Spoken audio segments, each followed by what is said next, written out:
Welcome to the Lightforge. This is ADWCTA. This is Merps, and this will be the first Lightforge post TwitchCon. So we are live. No sort of you know, past Merps and past ADWCTA. Real Ready Merps, to get real back into it. ADWCTA, Yeah. real live Lightforge. What's up? Okay, so let's just get back into it because it's been like 2 weeks now since we've done a live one of these, and so we're now. The last one actually came at a really good timing because we reviewed all the nerfs and all that, and I actually I had a had a triple execute deck that I didn't quite get to finish on Sunday night. And I was like, they're not gonna update on Monday. Who does that? Blizzard never updates on Monday. It's always Tuesday. I'll be fine. I'll stream on Monday and then I'll finish the deck. And of course they update on Monday, and all of a sudden my triple execute deck is no longer so good. But it's okay. I reverse engineered the mana cost, and I was like, it would not have made a difference. The game I won, I would have won. The game I lost, I would have lost. So it just goes to show, right? Like, it seems like we keep talking about how big of a change it is, and we've made the same changes on our tier list as well to show it. Like Warrior Execute has gone from 82, which was the highest rated card, along with like Fool's Bane and like Cruel Taskmaster, all the way down to a 64, which is still better than a Yeti and still a premium removal, but it's no longer like, oh, this is like the best card of your class, you need to take it kind of deal. But still, right? It's good enough to kind of like hold its own, and you're going to take it anyway. Right. Because if you think about Execute in terms of how much damage does it typically deal, it's probably doing more than 3 damage, right? And 2 mana for 3 damage is probably the norm. Yep. And if it deals 4 damage, well, that's a eviscerate without the combo requirement, and a lot of times it deals like 5 or maybe even 6 damage, right? Yep. And in which case, for 2 mana, that's still insane. For 1 mana, that was kind of just unfair / broken. Yeah. Right. Yeah. Just way too much tempo. But right now, it's still a really good card because I think maybe 10% of the time you're only dealing 3 or less damage, and then the other percent, you have much more damage. Yep. And it does make you like want to save the card a little bit more, because what I always did this before, and people are like, oh no, you're wasting the execute. I'm like, no, that's just how you play execute. Like, if on a turn you happen to have an extra mana and you want to kill something that like would normally trade with something you have on the board, even if it only deals 1 or 2 damage, you do it, and you're like, what? I just played an Arcane Blast, right? Like, that's Right. totally fine, because right now an Arcane Blast would be way better than an execute like 3 turns from now when I would otherwise use it. And especially an Arcane Blast for 0 mana, because that extra mana would have gone unused otherwise. So you don't get to do that as much anymore, but that's a good thing, because it's not what execute like should be. It was like a little too flexible and too good. But yeah, so that's just a little bit of a link here. Today we're going to talk about the actual meta, how the game is going since like the big patch, not this patch, but like the big arena changing patch. Now we're adding this new patch on top of it. How has the meta kind of settled? I think before there were a lot of mages and people were concerned about that. And one of the things Blizzard did to balance things is to make the mages worse, right? So problem solved. We've talked about this in the past couple of weeks, I think, but yeah, there's still a lot of complaints about the mage. Obviously, I think generally people do agree that, like, well, for the other classes in which they took away these cards, decks seem to be tighter, right? And they feel a little They bit feel better. good. Yeah, I was saying this last Yeah. time. I like the feel of everything right now. Right. And it's actually such a big difference. Like when I play Paladin, I'm like, oh, I have all these sort of like clunky, weird situational cards. But for other decks, like when I draft a Hunter or if I draft a Shaman, like especially Shaman, right? I'm just like, wow, this feels really good. It doesn't guarantee that I'll win, but it does feel pretty good. And most people are still complaining about the class that is still at the top of the meta, the mage, right? And people are just still frustrated by Firelands portals. They're still frustrated by all the removals that mage has, and just sort of the endless value that mages generate. I think overall people are like, well, there's some good, there's some bad, and the arena is certainly a little bit different. Yeah, yeah. It is definitely a bit different, and for good, right? It's different for good. We're talking about classes feeling more like classes, and that is good. That is it does feel nice. But the problem with the mages hasn't gone away, right? I think Yeah. that's I think that's Yeah. one of Yeah. Yeah. the Yeah. key takeaways is that yeah, okay, so you're not seeing mages like more than half the games that you play after you get to like 8 9 wins, but they're still by far the most dominant class. Like Rogue definitely did not make a comeback because they got nerfed harder. Paladin didn't make a comeback. Shamans, may have gotten better and they were already good, but they're still not like beating out mages in popularity or in power. So Or you power. still Yeah. have this like very, very top of kind of the like a top defined meta, which is still defined by mage, and it is still defined by Firelands Portal because the offering rate on that thing, as far as we know, did not go down yet. So this is where we're going to start our deep fried meta for today, where we deep fry the meta, and we're deep frying the meta today about the mage. What did we do to beat the mage? I'm going to give a recap of what we said when Firelands Portal first came out, when the Karazhan was just being released, and we were detailing. People were going crazy because Firelands Portal was everywhere, right? Like Crip had that video. Like talking about how broken OP mages are and how everyone's playing mage, and that was the meta, and Blizzard like quote unquote fixed it. But before that, we were talking about how to beat the mage, right? Because it's a question that gets asked a lot. Everyone's looking to beat the mage, and the big picture that we gave to how to beat the mage is go face. Right? Yeah. The meta is defined by turn 7, but the turn 7 thing only has a 5 tempo effect at most, and it uses 7 mana on that turn. So the mage doesn't stabilize on the board until turn 8, turn 9, turn 10. And so if you can kill the mage somewhere in the middle before you get to turn 10, you're good, right? Like Firelands Portal doesn't have that much of an effect if you can kill them like in the few turns after Firelands Portal starts coming out. You still have to dodge flame strikes a bit, but that aside, that's really the best way to beat the mage at that time. And now, but a problem with that strategy has always been in Karazhan, you don't have 2 drops and you don't like curve out all that well, and so how are you going to go so fast? And the patch really fixed that, right?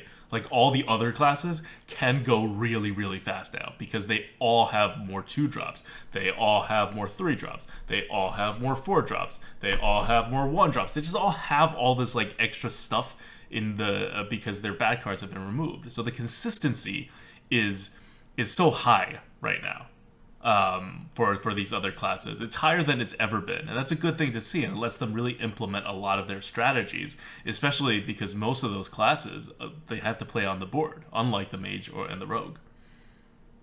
Yeah, definitely. This is definitely like there's definitely a formula to beating the mages, right? Which is go faster or be more control-y than the actual average control mage, right? So if you can either go faster by playing sort of like for example an aggressive hunter deck, right? Yes. Or you can draft your own mage, sort of join the bandwagon and say, I'm going to get more Firelands portals. I'm going to get more flame strikes. I'm going to get more removals, and I'm going to draft ethereal conjurers. I'm going to draft the krakens. Oh, ethereal conjurers. Right, and I'm going to have all the taunts and the cyclotrons and everything, and I'm going to outlast Twilight flame callers. 95%. Yeah, Twilight Flame Callers, exactly. Like I'm not going to lose to aggro because I have 3 Twilight Flame Callers in addition to my 3 Firelands portals. So that's another way to beat the mages as well. Be a better mage. Yep. But those are sort of the 2 ways to beat the mage these days, which I can see why people are frustrated, right? Because a lot of people are used to playing a bit more mid-range, right? When you play arena, you're used to sort of like, oh, I'll drop, maybe I'll get a 1, maybe I won't, probably not. I'll drop a 2, I'll drop a 3, I'll drop a Yeti. My curve is probably, peaking near the, near the 4 mana mark or something. I'll just play this stuff and, hopefully make good decisions and win. Mage significantly punishes that mid range, Yes, right? yes. Do not Fireland's win. portal is designed to destroy that mid range. Oh my gosh, it's like on your turn 6 going to their turn 7. If you're a mid range deck, what do? You probably drop like a Yeti and a Raptor, right? Yeah. Congratulations, you just lost. No, Your no, Yeti is dead, and his 5-drop is going to wreck your Raptor. right, because since it's your opponent, they're getting Earth Ellie or Doomguard, and when you play it, it's going to be an anti-kill bot, right? But Those no, anti-kill that's the thing. bots. A lot of people, because playing super control, number one is hard to draft, and number two is hard to play, right? Playing super aggro, people joke about this and say, SM orc, no skill, whatever. But playing aggro means all of your decisions are magnified, right? Mm-hmm. So you have to like every single hit to the face or trade becomes magnified because your clock is much shorter. So it's really tough to draft those appropriately and play those appropriately as well. Mid range is one of those, oh, okay, I have some removals. I have I'm gonna ride my Chillwind Yetis. I'm gonna ride my Curve and try to win from there. So most people are comfortable playing the style, and the win percentage of these decks against the mages and Low. the Very Fireless Portals low. is so low. It's almost impossible to win. And yeah. So I think a lot of people, the majority of people who are used to playing this mid-rangey style, and which Arena has become known for, are just getting punished, and it's very frustrating because you just can't win. Yep, it is punishing, and so let's talk about then specifically how to do this. Well, we'll talk a little more about this, which is so going fast seems like a very kind of easy solution, right? Like draft some 1-drops, get your 1, 2, 3, 4, 5 curve going, starting on your 5-drops, maybe even your 4-drops, definitely your 6-drops. You need to have it at 6 health or above, preferably at 7 health for those higher drops, because you're not looking like for those big cards, you're looking to prevent flame strikes. You're not looking to do anything. Like if they chip in 4 damage, you're good, right? But overall, you're trying to make it so that the mage will control the board. Your cards will not live through the onslaught of all the mage's removals and Fireland's portals, but by the time they do that, you will have enough reach, or you will have done enough damage that the mage will die before they can deal enough damage to you. So that's what I call the standard way to beat the Karazhan mage, and it's a way that pretty much every class can do, with the exception of the priest. So let's talk about the priest. Let's talk about the priest first, because the classes that can't do it are really just the priest. And we'll have a huge argument about it later, but I would also say the warlock. Merp seems to really heavily disagree with me on this. But let's go with the priest for now. This was the worst class. Definitely hands down the worst class before the patch. The patch happened, and they were not the most buffed class, but they were buffed. Do we think priest is still the worst class? And go into a little bit about how the priest deals with the mage, because right now, if you're talking about how good a class is, half of the discussion is how good are you against the Karazhan mage. Right. So I don't think. Okay. So let me say it like this: I don't think priest is the worst class, because I think you can sort of say quite a few classes are now the worst class.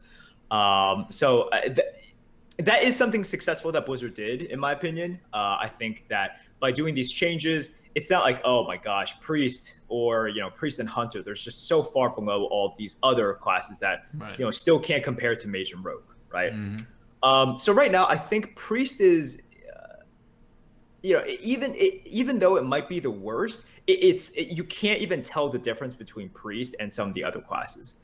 And I think part of the reason is because of the favorable matchup they have, or sorry, more favorable than other classes, right? There we go. That's a key distinction. Exactly. No, you're not going to win the majority of your games against the mage, but you stand a decent chance, right? Part of the reason is because in the control matchup, your hero power, if you're on the board, is going to outvalue the mage's hero power, right? I mean, it's a simple sort of math, like 2 beats 1. That's basically it. And a lot of your cards, especially Priest of the Feast, which has an increased Priest of the offering Feast. bonus, Card good bad today is Priest of the Feast. Let's go into it right now. We're reordering this because we're fitting this into the discussion. Sure. It's card good bad, Priest of the Feast. Why is Priest of the Feast so good? Can't get Firelands portaled. There we go. No. I mean, easy answers. Like, that is definitely part of it. Another part of it is just in a control matchup, which is what Priest is always going to be doing nowadays. What do you need, right? You need a solid body. If you're getting rushed down, you need a solid body that can high health, low attack. High health, low attack. 3 attack is good enough, right?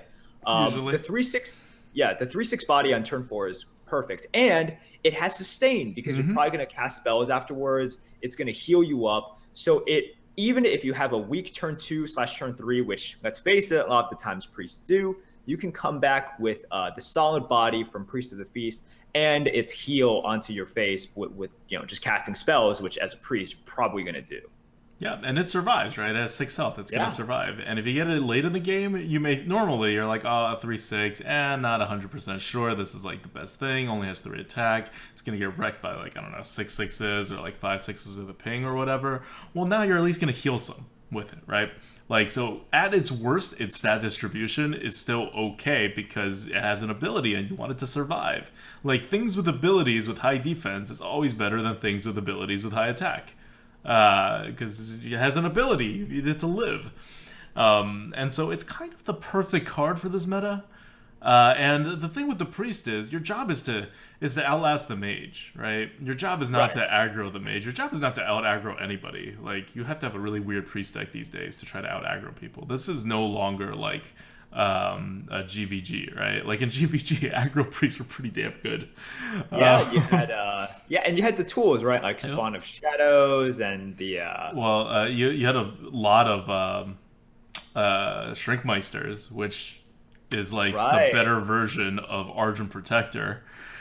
Just insane cards for tempo. And Priest always had some tempo cards in the mid game, right? Your Shadow Word Pains and your Shadow Word Deaths used correctly are really good tempo cards. Holy Smite's a tempo card, so it all kind of worked out. But these days, you're a priest, you're going to try to outlast people. And one of the things mages could always do, even control mages, is burst you down.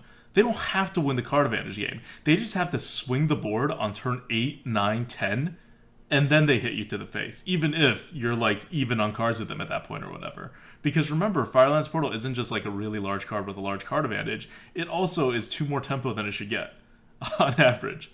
So mages are swinging the tempo in the late game. That's their game, and that's why we tell you to get under it. But as the priest, I mean, you can get under it, but then you're just not using your hero power or half of your good class cards. So you really can't. That's not the good way to try to draft a priest. Instead, you're trying to play the late game. You're trying to play the control game, and you can win that as the priest. The problem with the priest before the patch was that the quality was so crappy that generally speaking, you have so little consistency, you're struggling to curve out. You have to take literally every 2-drop, no matter what it was matched up against, that the deck quality for the priest has actually risen very significantly just because the consistency for your curve has been solved. And so you can actually, this frees up your picks to actually take your super overpowered class cards. And Priest of the Feast is still the best card to counter mage. With the Fireland Portal and all that. So Priest is actually in a pretty good spot, and I think especially with Tyrande,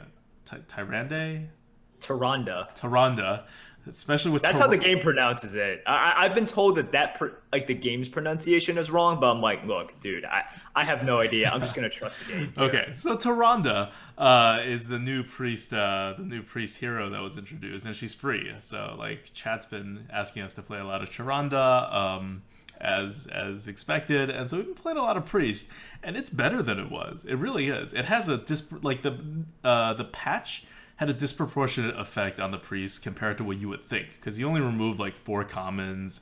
But for the priest, we always said, right, the priest is really hard to balance. You make it a little too good and it dominates everything. You make it a little too bad and it like loses to everything. So the priest is actually in like a very good place right now in terms of balance wise. Is it the worst class in the game? Maybe. If not, it's at least tied with other worst classes. I don't think you can ever like, I don't think at this point you can point to another class and say like you're worse than the priest. Right. But also it's definitely like, you know, not a good class still. But still, like, right, generally balanced. And the key reason that it has become generally balanced is because it has a really good matchup against the mage that it can actually successfully exploit now with the card quality and the card advantage and all that. So play some priest. It's the year of the priest. The priest has made a comeback. The meta is pretty suitable for the priest with the Karazhan offering bonus.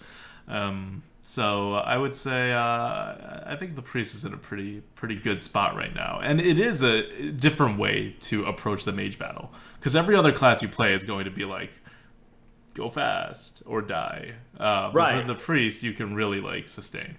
It really has become that it's either go faster than the mage or go much slower than the mage, right? And you know, going faster than the mage, like basically every class can do that except for the priest. So what do you do as a priest? You're one of the only classes in which your goal is to try to go slower, right? Yep. And by go slower, you know, we don't necessarily mean okay, so I have to draft more fatty. It's not a control slow. Right. Yeah, it's just like how do I make it awkward for the mage? How do I get the most value out of this? And sort of like you're one of the classes in which you can actually sort of go toe to toe in terms of value and make it really hard for the mage to win off of their Firelands portals, right? So that's it's kind of sad, but yeah, if you want to play a very successful, like if you want to say, oh, I want to get 12 wins with control, you gotta either play the mage or you gotta play the priest. Yep, and well, rogue also sort of rogue control is a little weird. Yeah, but your deck has to, like, I think your deck has to be a little bit more, I guess, lucky, you know, for you to play that sort of. But I don't mean like late game control, right? You're still like control playstyle. I mean, just mean like off the board, kind of. Or like, sure. But like I said, it's a weird kind of control. Yeah, right. You do.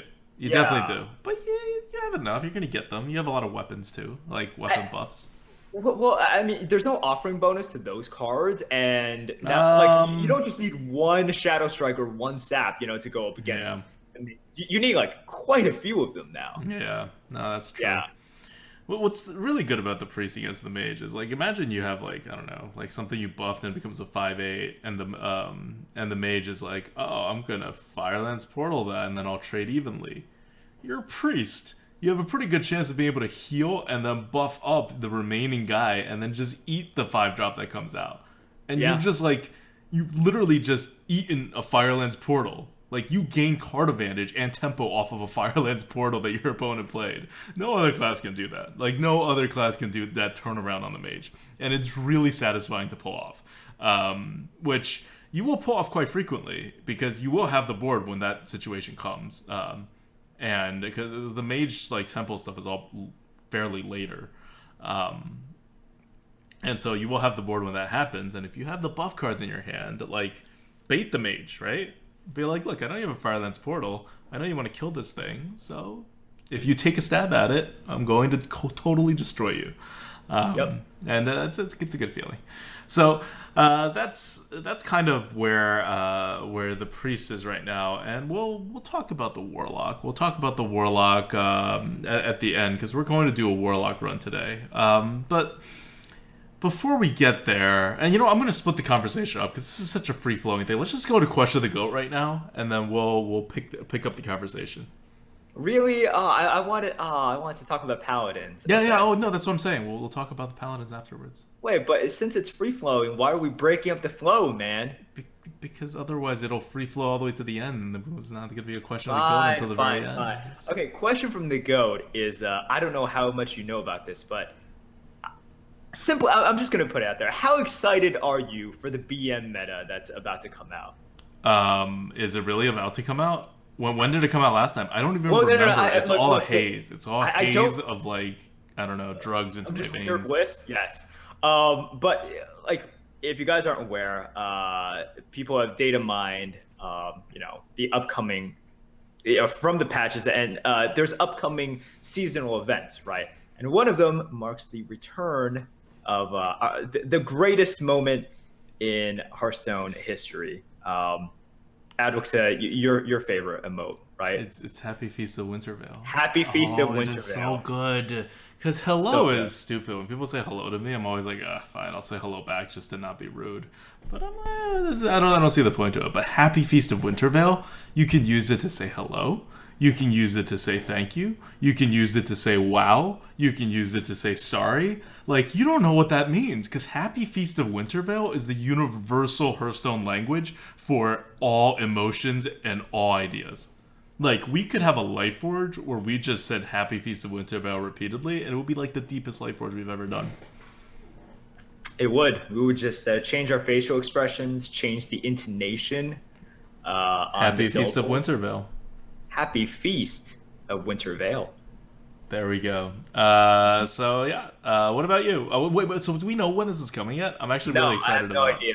I don't think I haven't been keeping up with it, but I don't think we're aware of when it's coming out.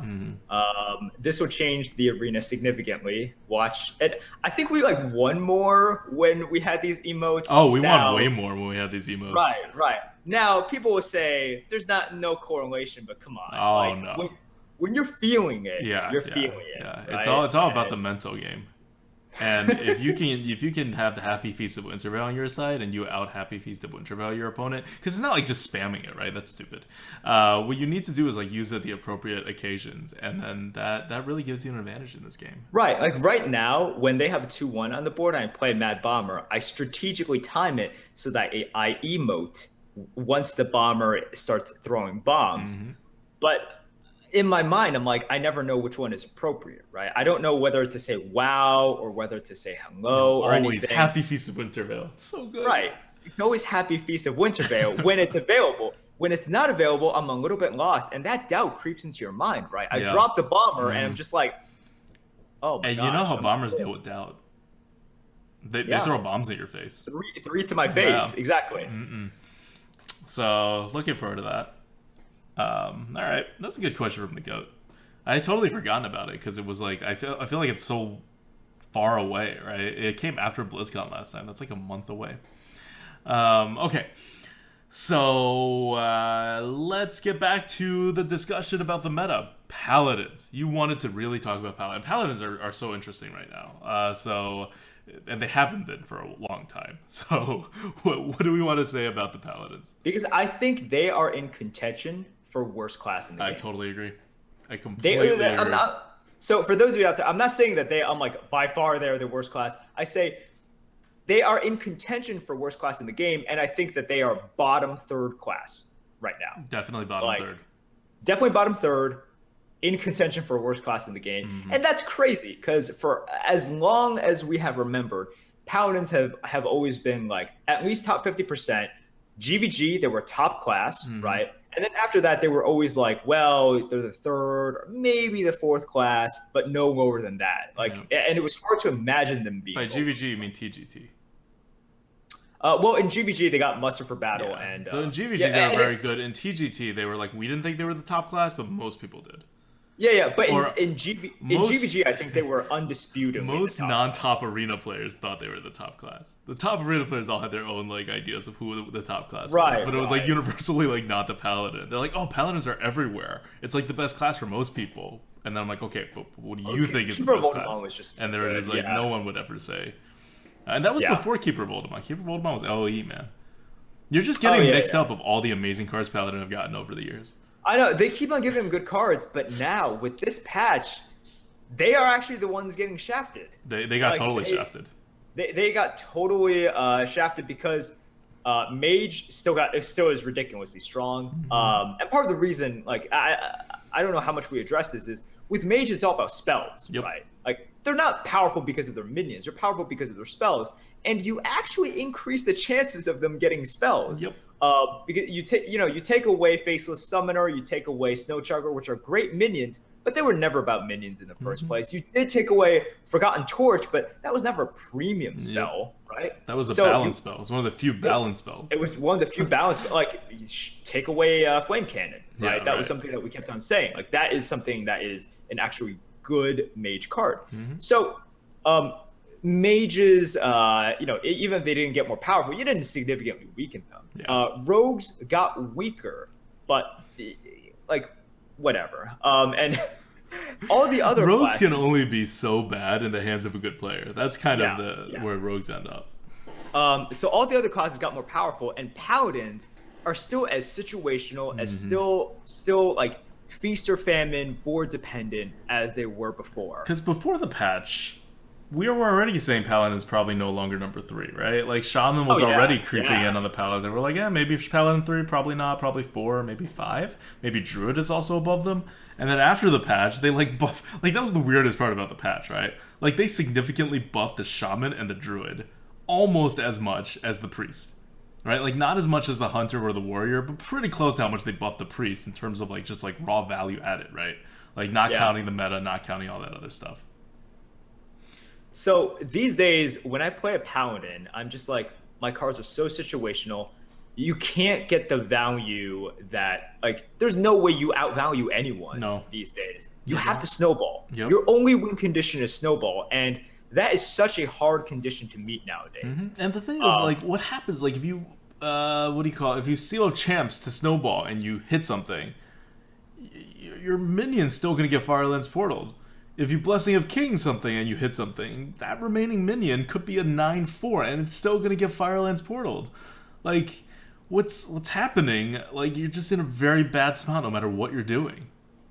Or now that if you just deny Paladin, like you have the option to deny Paladins the board, they can't do anything. Yeah, well, they can never do anything if you could deny them the board. Yeah, they could never. Well, but now it's easier to deny them the board.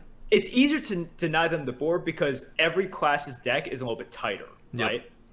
Paladins still have, they still struggle from like, well, I have all these awkward secrets that I had to draft. I have all these like, maybe they have like a Blessing of Wisdom and a Hand of Protection, and they're like, I can't use any of these effectively. I guess I tossed this stuff out. And sure, they still have their Keeper of Voldemons, they still have their Outdoor Peacekeepers, but it's not stuff that's going to just win them the game right there, and it's not stuff that's going to help them against these more efficient decks. So they can. So if you're faster than a Paladin, you obviously deny them the board. If you are slower than a Paladin, like they don't have sort of the big bodies or like the independent sort of game style that can win against the mages, or even the priests. Like whenever I see the priest versus Paladin matchup, I'm like, yeah, I think this is about like 50-50 now. Yep. Yeah. It's crazy. Because what does the priest want to do? You want to get on the board. You want to, like, it really sounds a lot like the Paladin, right? Except the priests do it better, and their whole kit is like, their whole like cards are just anti-Firelance Portal stuff, whereas the Paladin's whole thing is like, we get Firelance Portal and lose. I don't remember in any sort of arena meta in which it was 50-50 between the Paladin and the priest. Like, the Paladin was always super favored. Yeah. Right? Oh, yeah. The Paladin was just a better version of the priest with more initiative, better snowball mechanics, and just like the better hero power in the early game, which is all you needed, right? Yep. So it's crazy, but I hate playing as Paladin. I feel, like if you go through the past Lightforges, I'm like, I always feel helpless as the Paladin. I feel like the most helpless these days. These days, playing Paladin feels like playing the priest. Yeah. Because you're that helpless. You're that like, and we've always linked the Paladin to the priest in terms of like, when it comes to like when you're playing, how much control you have over things, right? Like with the Paladin, it's always like, it's almost like brainless, right? Like you have some decisions to make, but it's not a very hard class to play very well. And that low skill ceiling and low skill floor is kind of one of the reasons why it's so popular. Even when it's like the third best class, it's played as if it was like the second most popular class because Rogue was hard to play. Paladin is easy to play, so people have more success with Paladin. And they don't like get confused, right? Like with the Rogue by turn 3, you've had like 8 decisions to make. In Paladin by turn 5, you've had 5 decisions to make. at most. Like it's Yeah. not even close, and that's how Priest kind of works.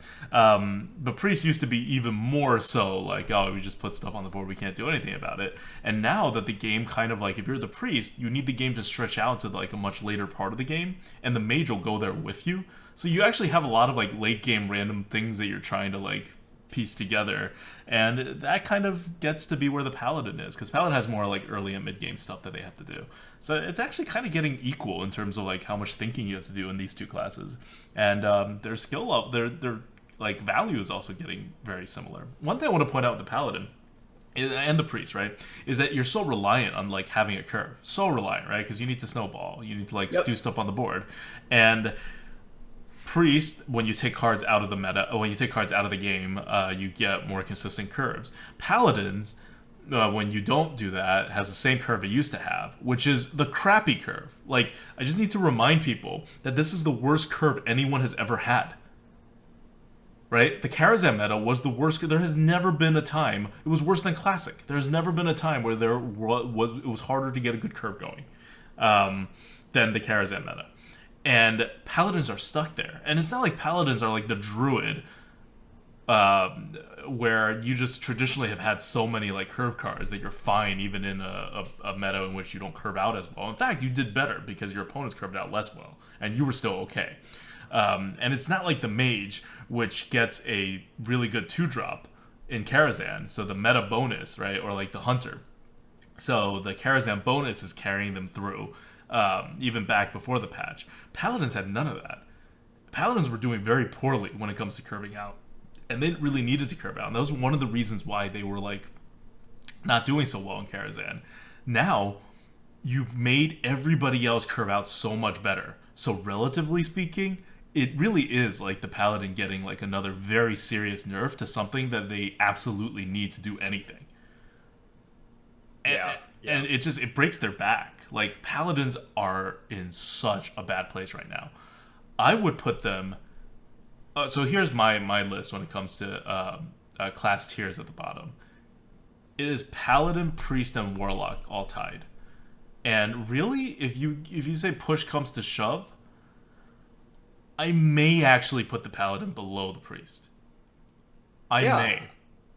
I might as well. I'm just not sure yet, right? Mm-hmm. I'm not 100% sure. If we didn't have sort of the mage dominance that we see here, I think Priest would still be last, right? Because their beginning turns are slightly more awkward. They have less options on turns 2 and 3, right? Yep. Like, but because of their more favorable matchup, I'm not saying Priest is favorable against mages. Do you think Priest has less options on turns 2 and 3? Yeah, I do. What does Paladin have? They can, have their Arch and Protectors. They can have their buffs, Divine Strength. Like, they have a lot of these small power cards. Okay, right? but Priests have Valens. They have Dark Cultist. They have Shrinkmeister. I'm matching you 1 for 1 here. No. But these are things in which, like, okay, so Shrinkmeister has initiative. Valens, right. I mean, that's always, like, the power Well, you said card. Divine Strength. Valens. Divine Strength to Valens. Shrinkmeister to... what do you call it? Right. To Archer Protector, Shielded Minibot. They have like I mean, if you want me to keep listing, I can. Like the Priest falls off at a certain point, right? I guess once you match include, Muster? How do they match? Well, Muster's a rare, right? Coghammer's an epic. Argent Lance is a rare. Sure, but I mean, we're just trying to count these. Sure, okay, but then stamps, like etc. They have Light's Justice on 1, like all. You have Shadow or Pain. You have Holy Smite. No, that just removes.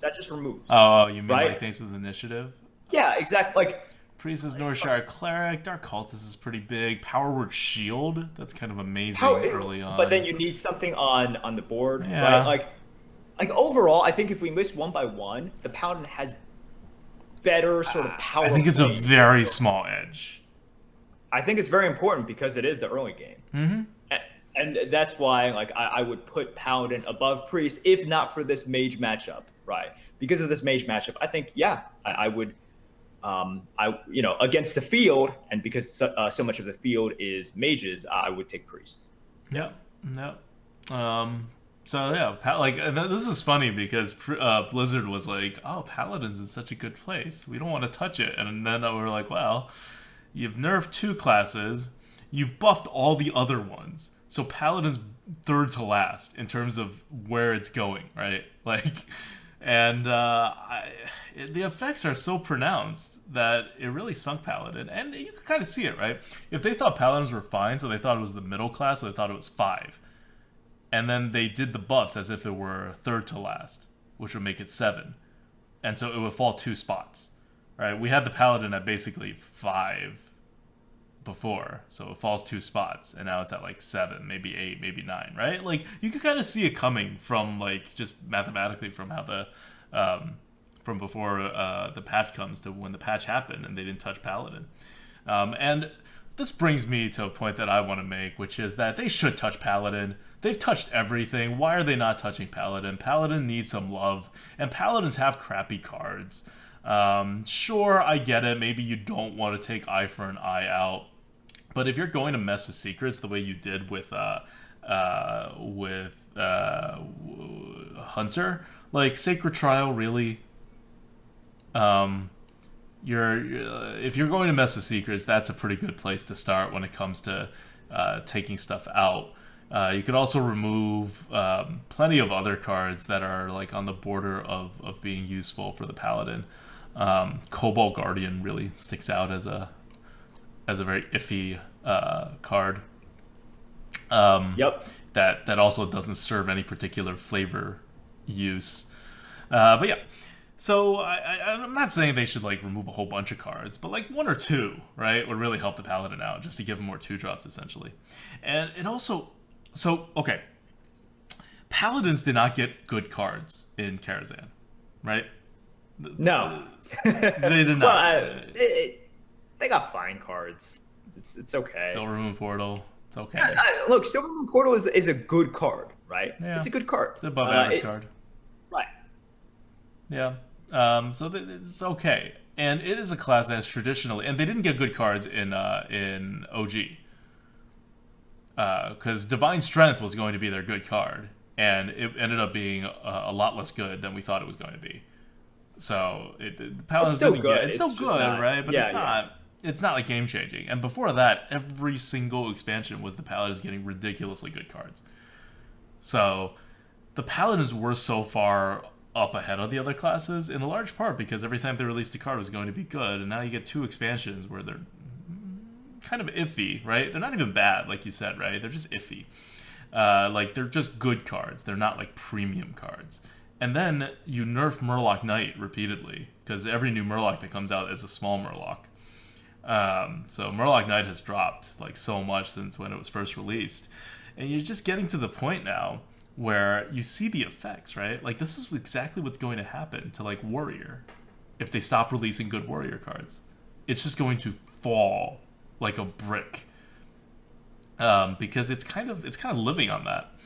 Warrior even more so than Paladin. So I have a feeling in the next expansion, Warriors are going to get either no premium cards or 1 premium card in an entire large expansion pack, right? Which is not that great.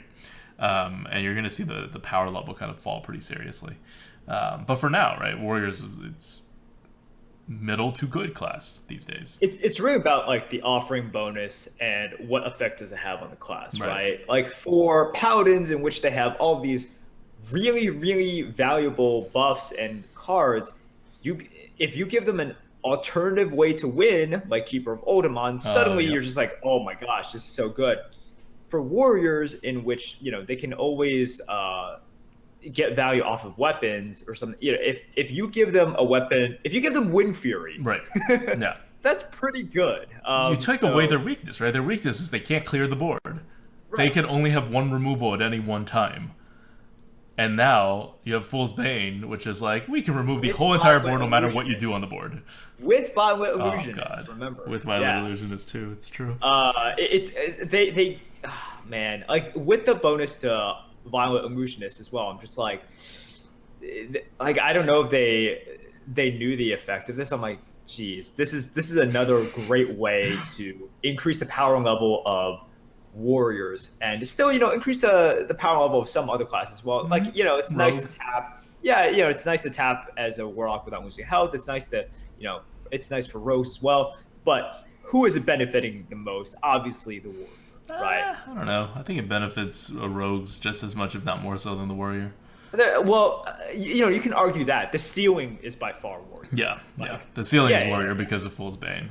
right. You can say on average, like, well, maybe the rogue, like, throughout the course of everything. Yeah, like it can always use it. The chip damage usually costs a lot more health than the actual damage because you're never hitting a 1-1. Right. And your health matters more, right? Because the warrior can heal up. You can't. Right. So your health matters more. It's your entire hero power. But regardless, yeah. Let's move on to the final topic, which is one I think we heavily disagree on from our conversations earlier. That's Warlock, which is the class we're going to play. Merps, why don't you start with where you think Warlock is in this meta? So Warlocks, I think they are near the mid-tier-ish, right? I definitely think Mage is number one, and then you have, your Rogues and your Shamans, and then after that, I think like Warrior is right Warrior, there. Druid. Yeah, Warrior, Druid, and I think it's like, for me, it's like Warrior, Druid, Warlock-ish. Okay. I think it's around there. I think Warrior is a little bit higher than Druid or Warlock, but I think they're pretty close together. So I think part of the reason that Warlock is, in that sort of mid-tier is they have one of the ways that they can go fast, right? You can afford to draft those 1-drops. You can Yes. Yeah, you can draft a lot more ones than you can with any other deck because you can still tap in the late game to refuel. They still have some very good tools. Karakazam works in their sort of zoo-ish style, right? Yep. And Malkazar's Imp, like 1/3s are good. We've established this. Yep. The 1/3 body on turn 1 is really amazing. And it actually has a good effect, right? You are going to see discard in the arena through Soulfires or through Doom Guards.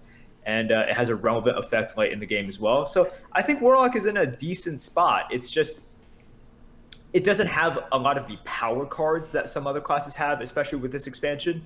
But I think that the style of play favors it. Okay, so how about that Mage matchup?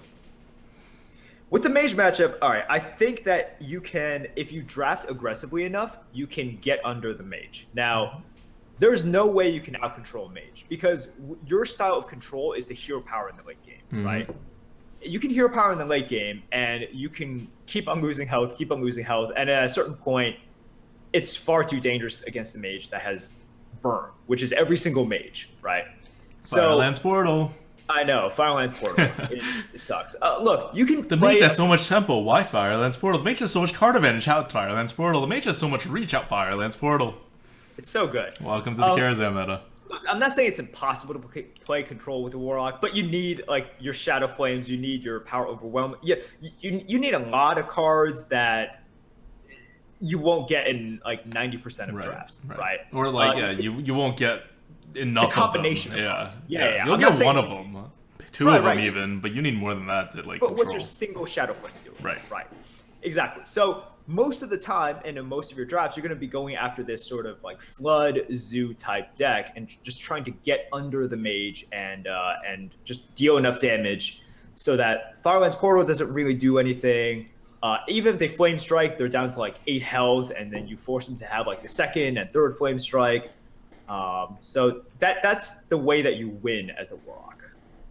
All right. So I think the key for the Warlock is that normally if you think of like what counters a Mage, it's actually like Warlock, Priest, and Hunter. Hunter because it goes really fast, Priest because it can actually outlast the Mage, and Warlock because it can outlast the Mage. Now, with Firelands Portal, Warlocks are, because when Warlocks get the card advantage and blow their whole like board, they anti-tempo themselves. That's 2 mana, you're not putting tempo out. Mages have Firelands Portal, which gains them 2 tempo. Like, you add that up, you lose, right? Like, you can't do the normal thing, because Warlocks normally are, relatively speaking, a decent matchup against a Mage compared to other classes, and it's not anymore. It's because you can't play that style, right? Like, normally, how do you play a Warlock? You keep trading on the board. You maintain your board as much as possible, because as long as your opponent doesn't have minions, they can't hit your face. And your face, every 2 health, is equal to a card. So you will eventually just, like, have way more stuff than your opponent does, right? And so you'll win like that. But whenever you do these trades, you typically want to like trade good or whatever, right? You want to trade. You take your Yeti, you kill like a raptor or something, right? You have something with good health. That's a good trade. You don't want to take your raptor and throw it into a river croc, and you just weaken all of your minions. And so even your like big minions, they're going to be vulnerable to Firelance portals, and your small minions, your mid-sized minions, they're going to be vulnerable to Flame Strike, and you're just always setting up for the mage to destroy you if they have anything.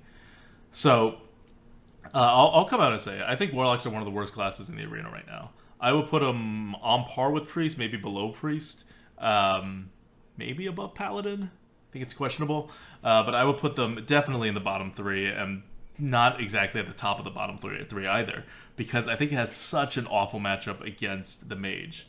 And so Warlocks were buffed, right? Like, they were pretty seriously buffed. They removed a lot of the bad cards.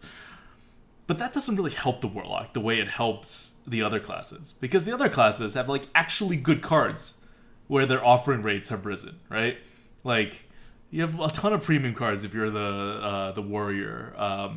The Warlock is more like where Druid is, which is that you have a lot of okay cards, but they're not that. It's even worse than the Druid, because Druids have better cards than Warlocks do when it comes to class cards. So all you're really getting is like consistency, right?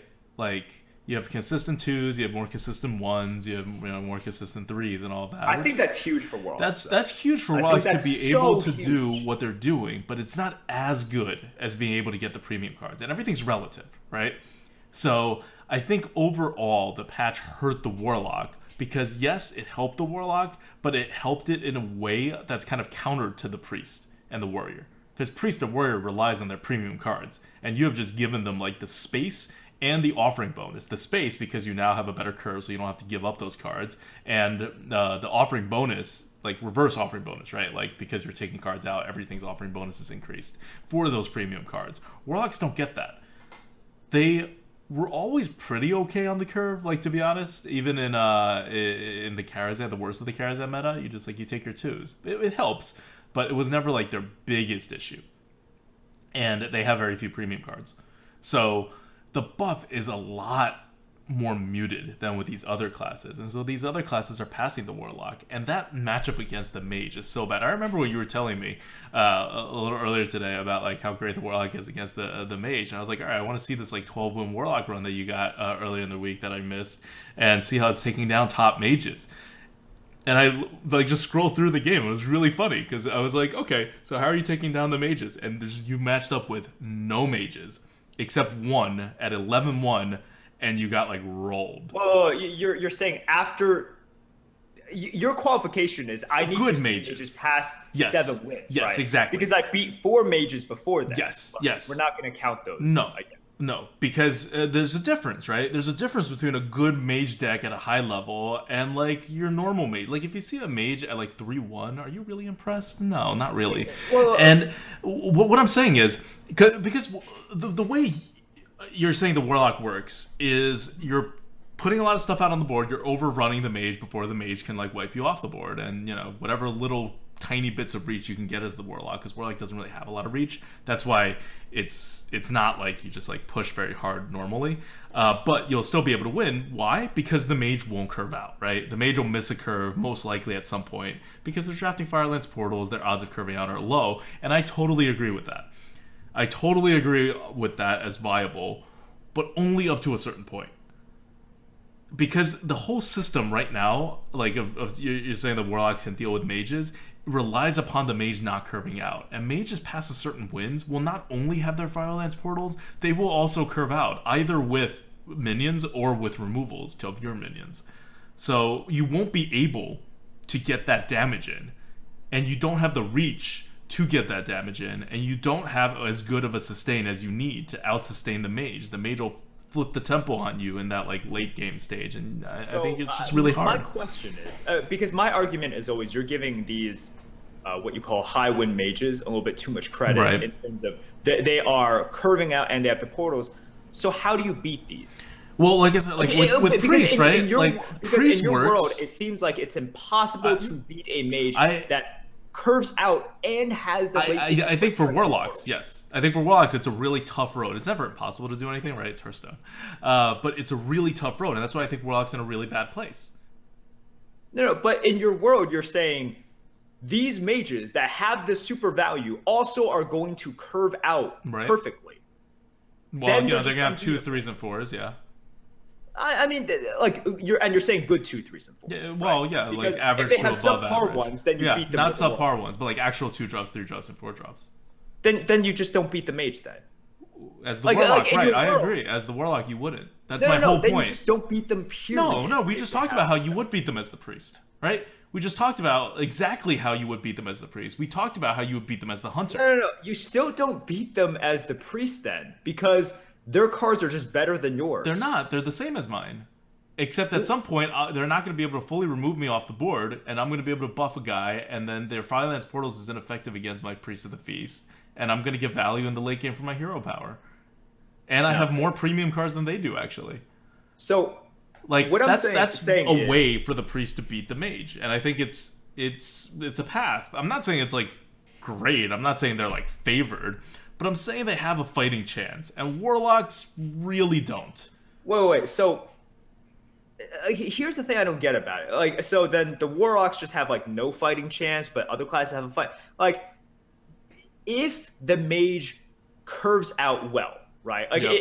in this world in which you're saying the mage curves out well, you're just not beating them. No. I totally disagree. But you're giving these mages too much credit. I think Sure, I don't know why you keep saying you're not beating them. I keep saying you are beating them, and you're not addressing that. You're just saying you're not beating them. 10, 11 wins off the back of Firelands portals and maybe flame strikes or something. If really they have the perfect deck, which you're saying not the every perfect mage deck. does, I at don't know. 11 Okay. 12 wins? Why are you saying the perfect deck? You make it sound like it's an impossible to No, obtain no. goal Okay. to have Because if 5 they 2 drops, are maybe actually 6 curving 2 out. drops, 4 3 drops, 4 4 drops. That's curving out, right? How many cards is that? That's like 4 plus 4. That's 8. Let's say 6 2 drops. Right. 8 plus 6. That's 14 cards. That's just 14 cards out of 30 to fill your curve, and then you have plenty of space left over for your Fireland portals and your removals and all that. No, So okay, I'm not saying you have a say, perfect like 14 deck. cards, like, oh my gosh, it's just half of your deck. And so, like, there's a reason that it's hard to draft a deck that curves out now, right? Especially But in it's today's not. meta. But it's not hard to draft a deck that curves out now. After the patch, it's totally doable, especially with the mage that has a offering bonus to 2 drops. Mages that go far don't have the perfect curve along with the value. They I have don't the know value. what do you mean by perfect curve? No, the fact that you can consistently get these 2 drops, 3 drops, 4 drops on. Okay, so 6 on 2 curve. drops, 4 3 drops, 4 4 drops.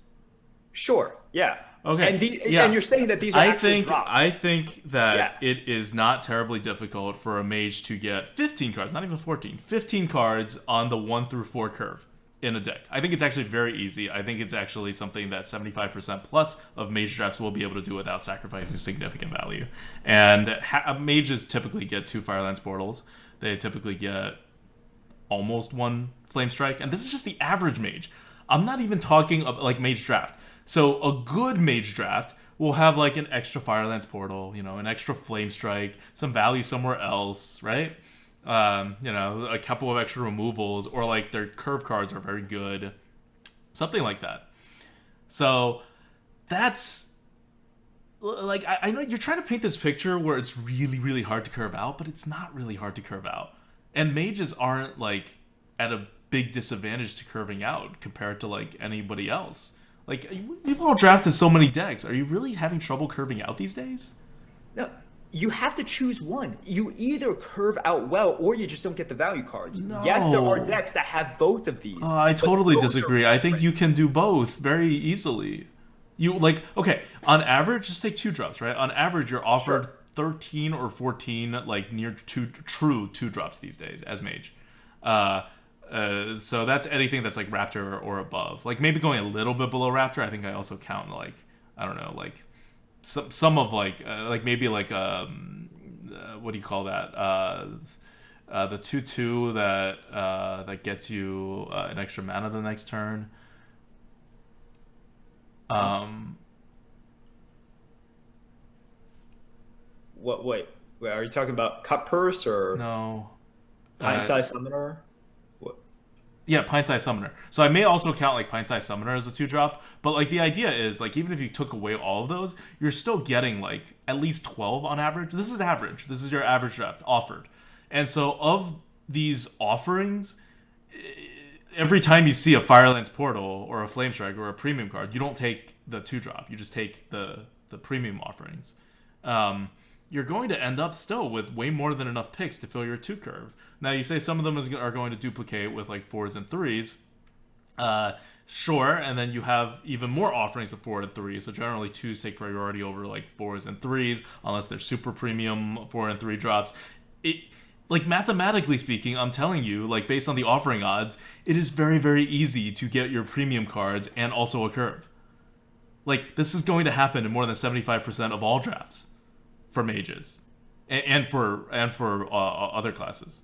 Sure. Look, when you talk about getting a curve, are you going to on every single game actually be able to play your turn 2, turn 3, turn 4? It's not going to happen. Like you need to have a lot in order to get that consistency. No, but I'm telling you, we've just defined what quote unquote the perfect curve is, right? Like you just tell us, you just said like, or I propose 15 cards, 1 through 4. Okay. And you said that was fine, and I just told you that Sure. on this curve it is easy to get. If they are actually able to play a turn 2, turn 3, turn 4, yeah, like no one's but they beating are. them. Well, No. There's nothing special about the mage, is what I'm saying. They can't always play a turn 2, turn 3, turn 4. I'm saying they will mostly be able to play it. Well, or else, what are we talking about with priest or paladin or like any other class, right? Like you're going to curve out more often than you're not going to curve out, much more often. Especially if you have a deck that has the 15 curve cards.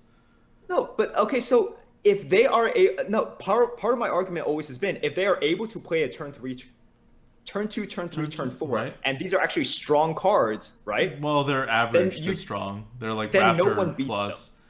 Them. Okay, right. So let's not argue about whether they can do it because they can. That's like a fact. That's not something that's up to debate. But they don't do it very often if they also have the value card. So if they also have the value cards, but that's what I'm saying. No, but this is what I'm saying. Mathematically speaking, based on the offering odds, they do this more than half the time, about 75% of the time, on a normal draft. So why does it matter if you're a warlock then? Then you just lose with everyone. But, okay, so that's your second point. You have this 2-part point that you're like conflating a lot, right? One of your points is this is not going to happen a lot. That's false. That's like objectively false. This is going to happen much more often than it doesn't happen. Especially when you have like a high winning deck. But like just even in general, even on like like 3 or 4 win decks, this is going to happen more often than it's not going to happen. They're just not going to have high value cards, or they're going to have high value cards and not curve out. It's going to be one or the other, right? When you're in that middle zone. When you're in the high zone, the chances of them having both go up. But even without looking at that, you have about a 75% chance of having this happen. That's a high rate. These are not things that are arguable, right? So your second point is if that does happen and the mage does have a 2 and 3 and a 4, and they have the back value cards to kind of like backstop their end game, then you just don't win. It doesn't matter what class you are. Like you just always have a very low percent chance to win, and Warlock is no different than anyone else. Those are 2 separate arguments. The first, right? Like they're not really related because one preempts the other. Sure. So the first argument is not a true, for lack of a better way to say it. Like I think you just, it doesn't match with how the offering odds. Look, your numbers are fine. Your numbers are fine. The second argument, I would disagree with because I think that's what we've been talking about this whole entire time is how to beat the mage, right? How to beat the mage? You get under the mage. Do you need to have the mage not curve out to get under them? It certainly helps a lot, right? Like that will make it very likely for you to win if the mage skips a turn. But the mage can curve out, and you can push the tempo even further because you have earlier game tempo swing cards. Let's say you're the rogue, or like you make a buff, or you get one of your priest early game, mid game-ish combos. You can potentially do that, or as the priest, as we've gone over, you can kind of like drag the game out, and you just end up with more card advantage than the mage does, and you can keep healing with your priest of the feast, so the mage doesn't kind of run you down after turn like 8, 9, and 10, and they like kind of even out the board a little. So we've outlined several ways that you can actually beat the mage, even when the mage does what I consider normal good mage things, which is curve out, and then eventually the Fireland Portals comes. Okay. You can outline similar ways for warlocks to win as well. Like just drop a 1 then. Because in these other classes, you're probably not dropping a 1. That's true. Well, Hunter maybe. But yeah, so Warlock gets the advantage of like an extra 1 drop into it. And so you're saying that that 1 drop is going to carry you, because that 1 drop is going to be not terribly meaningful by like 7 and 8. Because the idea is for the Warlock to push no, it's not 7 fast. and 8. It's the snowball mechanism, right? It's like, why is a 1 drop so important for Hunters? It's because you can snowball off of that, and like, you know, a small advantage on turn 1 turns into an actual big advantage by turn 4 or 5. Okay. And what I'm arguing is that advantage doesn't mean much unless you can finish the game. And you agree with this. That's why you say that the Warlock needs to finish the game out early. Like, right? So you need to still finish. The way to beat the mage is still the same as the Warlock, as with any of those other non-priest classes. You need to get under the mage. The Warlock's only tool is an extra 1 drop compared to other stuff, because its hero power is not terribly meaningful anymore, and it doesn't have like premium cards with the offering bonus, so it's just going to get that consistent curve, and you're going to hit the mage's face. Like, the question then becomes, can you hit the mage's face enough times with the Warlock to secure the victory before the mage inevitably takes control of the board again? And I'm saying, like, you compare this to, let's say, a Hunter, and you're at a severe disadvantage as the Warlock, because Hunters have almost as good, like if you're drafting for it in terms of 1 drops, they have like better actually, like tempo swing kind of cards, and they have a hero power that's direct damage reach, and they have more direct damage cards or like reach cards period. So if this is your whole strategy, and you're not like going to control the board, and you're going to hero power, and you're going to like actually play to what the Warlock does well, like better than other classes, you're basically playing the Warlock as a, in many ways, gimped version of the Hunter, with a slight advantage on the 1-drop edge and a heavy disadvantage on the reach side of things. See, I think what you give up on the reach end, because obviously the you're missing the hero power, right? I think what you give up there, you still gain in like sort of board control tools, spells in terms of, you know, like Hellfire, right? Like PO, Soulfire, those things. And I think what you gain in terms of just the consistency, because you're able to just draft really low, and then if you need to, recharge with the hero power. I think gaining those, like, it puts you very close to Hunter in terms of what you can do against the mage. You are obviously missing the hero power, right? Mm-hmm. But the Hunter is, I think, in my opinion, much more inflexible than the Warlock. And that flexibility does pay dividends in the mage matchup. Okay. I'm not sure how much that flexibility pays, because if you're trying to control the board, you're not hitting face. And so it's already kind of iffy to get enough face damage before the mage like secures the board. So if you're doing more, because like the Warlock wins by like, you trade, right? Like you trade to secure the board, and then you have the board. But if you're doing that, like what the Warlock normally does, you're not getting a lot of damage in on the opponent's face. I mean, so you have to take your opportunities to hit the mage's face. You can't. Right. Even if you're a Hunter, though, there are a few times in which you just forget about the board, right? Like you still need to control the board sometimes, but you can flip the switch a lot earlier and a lot more decisively, because you know you have the reach. Yeah, sure. I mean, you flipping the board, but if we're talking about the early turns, in which, I mean, those are the most important ones, right? Like, we're both like, if you're a Hunter and I'm a Warlock, we're both controlling the board at the early stages, right? Well, to an extent. Like the example that we use is like, if you have a 3/2 going up against a 3/2, going into their turn 3, and like there's no punish really for it, so you just go face. But most of the time, you're controlling the board anyways. Like, I would say like 95% of the situations, but it's the same with the Warlock or with the Hunter. But the problem comes in after the initial turns, starting on like turn 5, because the Firelands Portal game is not your normal hyper aggro game, right? The Firelands Portal game is you win the game between turn 5 and turn like 8 and 9. And that's very different between how the Warlock normally plays and what the Warlock is good at, and how the Hunter plays and what the Hunter is good at. I agree the early side is all kind, you play it the same way, and it actually favors the Warlock. because they have more tools in that early stage. They're always better at like setting that up. But in that mid stage, hunters can take advantage of their like holes, of their opportunities in a much more decisive and better way than a warlock can.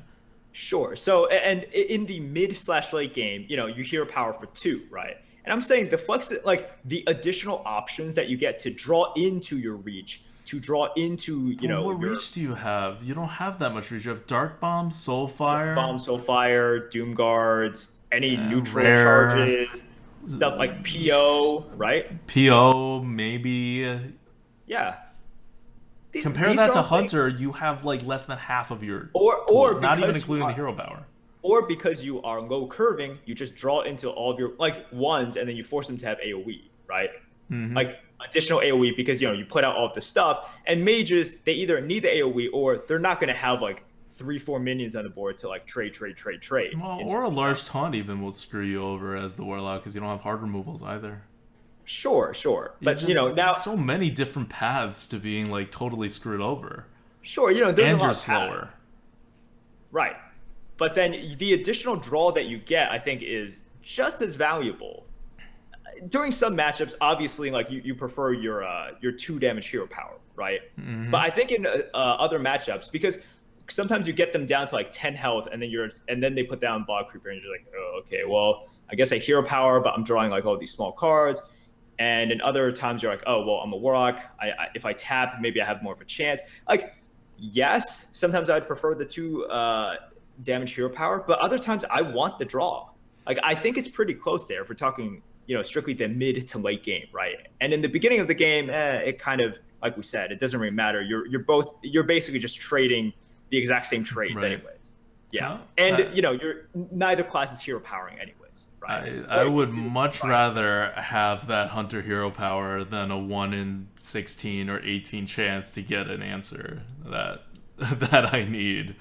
I don't think that's at all like comparable in terms of how likely you are to win the game because of it. When it comes to that stage, because 1 is just you're taking a very small chance of being able to solve your problem, and the other one, if you've measured it correctly, it's a bit easier, and you have Deadly Shot too, which it is a hard removal, and the warlocks don't have that, so you're not going to always have one. You're going to have to draw it, but it is a answer that warlocks don't have. And there's also Hunter's Mark, which serves a kind of similar answer. I mean, if we're naming individual cards, no, what I'm naming is ways to like get past stuff. Like warlocks don't have that. That's one of the, because classes are defined by their weaknesses, right? That's one of the warlocks' weaknesses. Power overwhelming is a super mana efficient way to get rid of something. Kind of. It's like Hunter's Mark, but like worse. Like when it comes to getting rid of big things. And then, like, if we're going to focus on the weaknesses of the stuff, I could say, like, okay, if they have 3 minions and a taunt, then Deadly Shot basically does nothing. Like, okay, but if we can't get into individual cards at this stage, because, like, we can go naming, like, the weaknesses of each person's, like, example in every single stage. What I'm saying is, overall, the Hunter's kit is more suited. I don't know how I can get to that point without looking at the cards is kind of what I'm getting at, right? Like overall in the big, because we already went over hero power. I don't know what else to go over, but anyway, like this is just a point. I guess we'll have to disagree on when it comes to the warlock, but I think it's a very test it immediately. We get to test it immediately in this run. Well, kind of, because even in the best of cases, it's not like this run was necessarily going to go very far. Regardless of how good the warlock is, because I'm really got 12. I'm not concerned with but you didn't need any mages like after you get past the mid game. Like my contention is not that like warlocks are going to win 2 games and then lose everything. My contention is you're not going to go very far, and so your consistency can only get you so far when it comes to your win rate. You need the ability to break through it and get 12 against mages on a semi-consistent like that helps a lot when it comes to your win rate. So I think a warlock deck can go like 6 to 8 pretty regularly, right? Because it's the model of consistency when it comes to your curve and whatever. And so if you're a good player, you just do that, and I think it matches up pretty well against a lot of the other things in the meta, especially something like Shaman. I think it matches up incredibly well against Shaman. And rogues are less now, and rogues were always like really bad for warlocks. So there's some things going for it. But the big thing, which is the mages, which is what you need to get through to get that 12 wins, usually, I think it makes it really rough. All right. Okay, so let's, I guess that's the end of the Lightforge. We're going to do this Warlock run after this. I hope you guys enjoyed the discussion. I don't think we disagree that hard on many things, but this is something like the Warlock's ability to defeat a mage in this meta. It doesn't make any conceptual sense to me, and I haven't gotten a chance to like make it work, despite trying. And I haven't seen a lot of proof out there either of it working without like specific things that make the deck different. Like if you have like a Fel Reaver in the deck, it's kind of not a Warlock deck anymore. It's kind of a Fel Reaver deck, that kind of thing. But like your typical good Warlock deck, it can't take down mages. And Merps either thinks that those mages don't exist in great numbers at the high level, or that you can take it down as well as like, or almost as well as like, let's say a hunter or another class that can try to get under the mage. Okay, so until next time, this is ADWCTA. This is Merps. Good luck in the arena, guys. Bye.